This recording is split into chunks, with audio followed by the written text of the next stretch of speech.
All right, it's Monday, November 10th, 2025, 9 o'clock, board staff discussion. First item is Mr. Ken Balls on the sharing the fine collection software. So, Lawrence wrote the license reinstatement application about 5 years ago, little less. It was something when the attorneys moved from their previous case management software to their current, there was no, they had no solution for that. So it was something we wrote. If you do me a favor, move up the front row. I'm having a little trouble. Heads of white water. Do you want to stand here? Or whichever. Yeah, whatever you want to do. I'll try to project more. Yeah, I've got a little cold, so I'm plugged up. So you can set me over. Yeah. Okay, so about 5 years ago, Lawrence wrote a license reinstatement application for the attorneys. When they moved from their previous case management software to their current, there was no application to be able to do what fine collections does. And they've been using it all this time. We continue to make improvements to it. They've asked for certain things, and Lawrence will do that. Well, I'm not sure how Blackhawk found out about it, but they were interested in it. We did kind of a discovery period. They looked at it with Holly and Nicole, decided they kind of kicked it around, but they are interested in it. It's not something that the hope here is that basically they're going to use it as is. There will be some initial time commitment from Lawrence or the installation, kind of getting it going. But we're not intending to have two pieces of code. It's meant to be they'll use what we have. We kind of remedy it by basically they're gonna pay if they have 30 days to look at it. If they accept it as it is, they will pay $20,000 to us, and then $1,500 a year. For Lawrence's time, they'll pay like $75 an hour.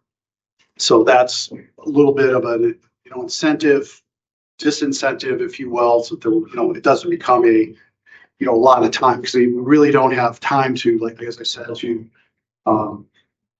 maintain cheap code access.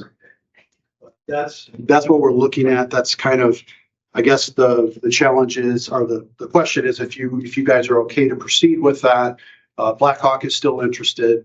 If you got the agreement, we can.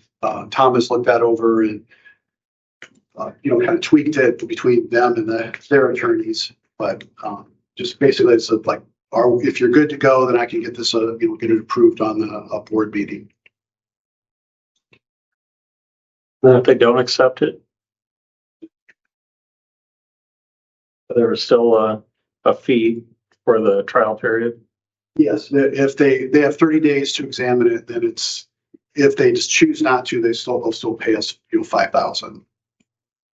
So is Lawrence going to have to make a trip, or is he going to be able to do it all remotely?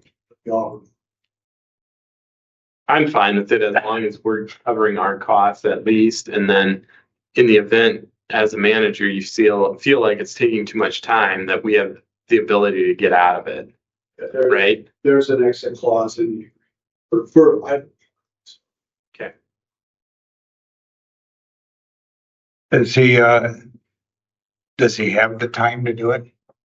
Not really, but we can, we'll make, again, it's one of those things we're doing, it's helping out another county. Right. So it's, but the anticipation is not that there won't be a great deal of pull on his time. Could we have another county do this with us on the fine collection? Well, they didn't take our software. They actually, we absorbed their county into fine collection into us. So they actually did not just the software, but the work for it. So that was Hancock. Okay. And then they, I can't remember. Anyway, there's another. Remember, it seems like in the last couple of years we had one. That's different. In this case, Blackhawk is doing their own work. We're only outsourcing the software. If that makes sense. Gentlemen, any other questions?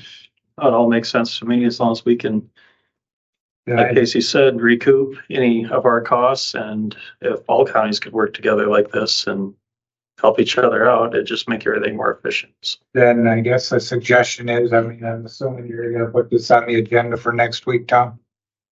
Yeah, I'll talk to Ken about it. I'll reach out to Tom if we'll proceed with that. Good, gentlemen. All right, while you're up there, you wanna talk to us about the tower?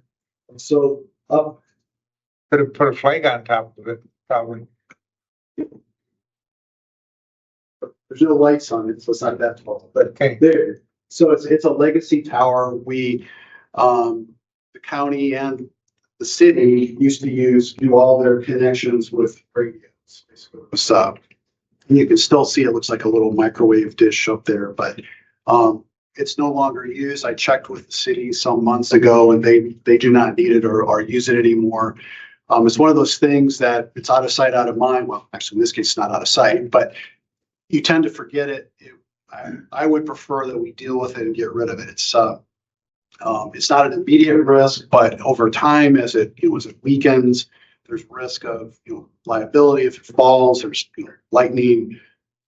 It's a little bit of an eyesore, but it's just something that really needs to be addressed. It's no longer used. That's why I'm asking for. We're good to go ahead and get rid of it. do you have a projected cost on Hinkle did an estimate of it. It was about $6,000. to take it down? And is They there, do it on the weekend so that they have access to the parking lot. is there roof patching to be done then at that time? They would. I think the plan is to saw it off and not touch the roof because it's a flat roof. We don't want to really damage. Yeah, so we would leave. The base would remain the same. They would just cut it off.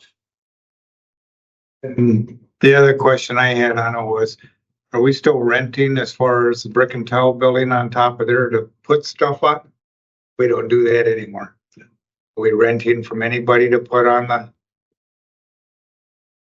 I guess being the devil's advocate, I was wondering if we should be utilizing that instead of paying somebody else for the use of their. We don't use radios anymore. We used to have a radio. It was kind of our backup. It was a long haul radio that went from here to the LEC. That hasn't been used since 8 years. And never worked well to begin with, but it was very slow. It's a legacy type thing. It's with the access to internet. We have third parties. There's a company called Router 12 that does. It's been very dependable, very reliable. We've used them, as a backup, but at this point we don't use radios anymore. How soon? That would depend on Hinkle. I mean, if we're good to proceed, we can get scheduled And do we need to put this on a weekly agenda for formal or not, Tom? We'll just take it out of the building and grounds budget of 6,000. Right. Thanks, Ken. Anything else? Tom? Todd?